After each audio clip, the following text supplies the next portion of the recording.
Good evening students. आज हम पढ़ेंगे साइंस में chapter number 2 micro organism friend and Foy. Micro organism means सूक्ष्मजीव,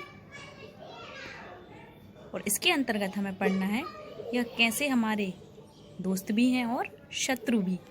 तो आइए हम देखते हैं कि माइक्रो ऑर्गेनिज्म क्या है।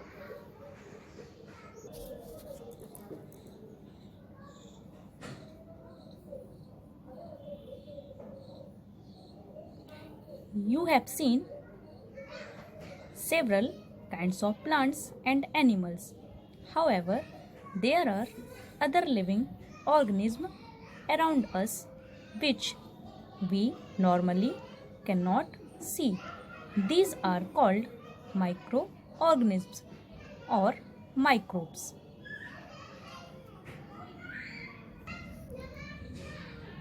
मीन्स तुमने बहुत सी प्रकार के प्लांट्स और एनिमल्स को देखा होगा और अपने आसपास ऐसे बहुत से लिविंग ऑर्गेनिज्म मीन्स सूक्ष्म जीव होते हैं जिन्हें हम नॉर्मली अपनी नॉर्मल आँखों से नहीं देख सकते। इन्हें ही हम माइक्रो ऑर्गेनिज्म या फिर माइक्रोब्स कहते हैं।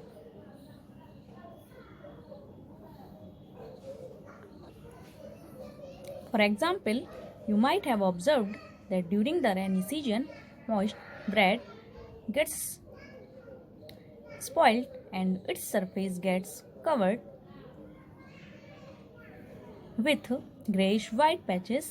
Observe these patches through a magnifying glass. You will see tiny black rounded structures.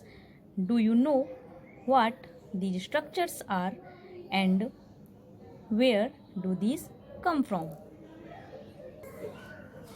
तुमने देखा होगा बरसात के दिनों में ब्रेड पर एक ग्रेश वाइट कलर की परत जम जाती है, जिसे हम लेंस की सहायता से जब देखते हैं तो छोटे ब्लैक राउंडेड स्ट्रक्चर हमें दिखाई देते हैं।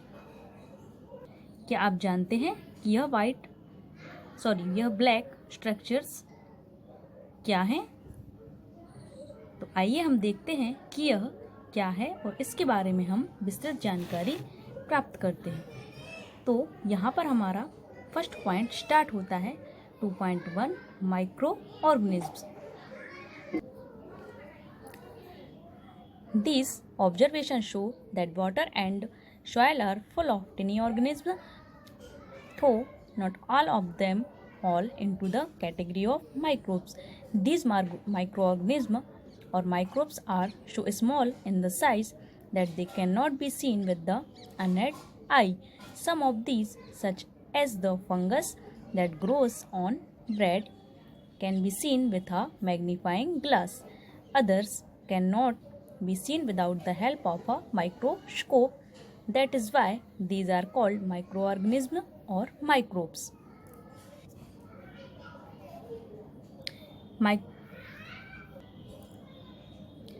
माइक्रो ऑर्गेनिज्म के ऑब्जर्वेशन के लिए हमें सबसे अच्छा एग्जाम्पल है वाटर एंड सॉइल।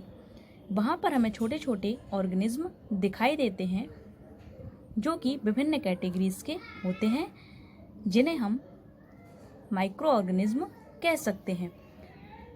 और यह साइज़ में बहुत ही छोटे होने के कारण इन्हें हम अपनी नॉर्मल आँखों से नहीं देख सकते, और यह ब्रेड के ऊपर भी फंगस टाइप से उग सकते हैं, और इन्हें हम केवल लेंस के द्वारा ही देख सकते हैं और या फिर माइक्रोस्कोप के द्वारा ही हम इन्हें देख सकते हैं।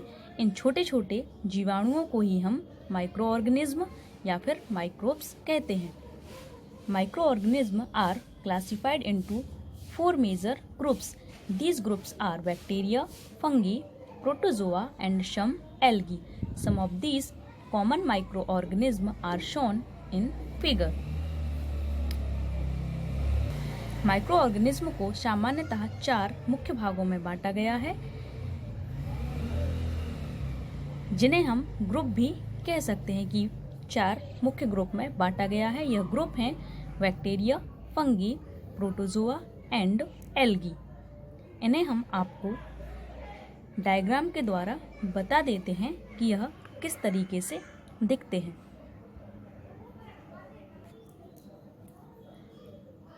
जैसा कि आप देख पा रहे हैं, बैक्टीरिया, यह है एल्गी, प्रोटोजोआ,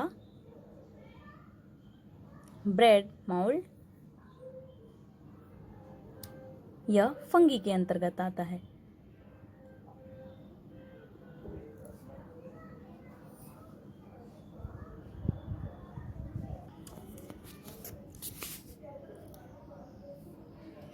बैक्टीरिया, यह एल्गी जिसके अंतर्गत क्लेमाइडोमोनास एंड स्पाइरोगायरा, यह है प्रोटोजोआ जिसके अंतर्गत अमीबा एंड पैरामीशियम, और यह है fungi, bread mould,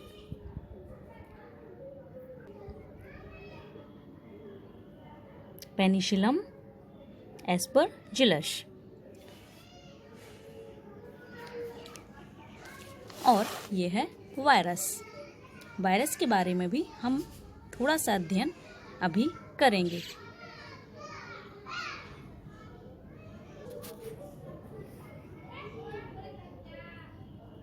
virus are also microscopic but are different from other microorganism. Virus भी एक सूक्ष्म जीव होता है, लेकिन यह माइक्रोऑर्गेनिज्म से थोड़ा डिफरेंट होता है।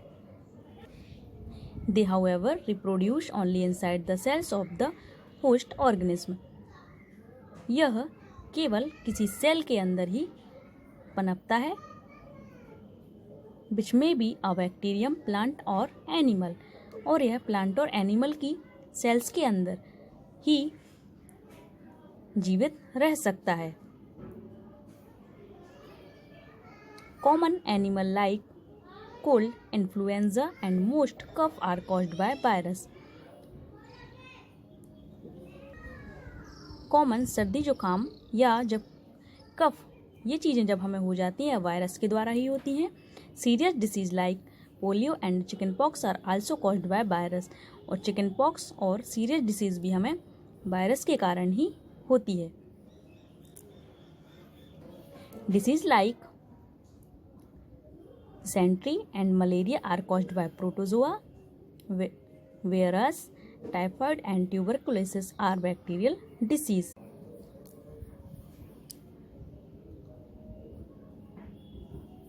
मलेरिया प्रोटोजोआ के द्वारा ही होता है, और टाइफाइड और ट्यूबरकुलोसिस भी बैक्टीरियल डिसीज होते हैं।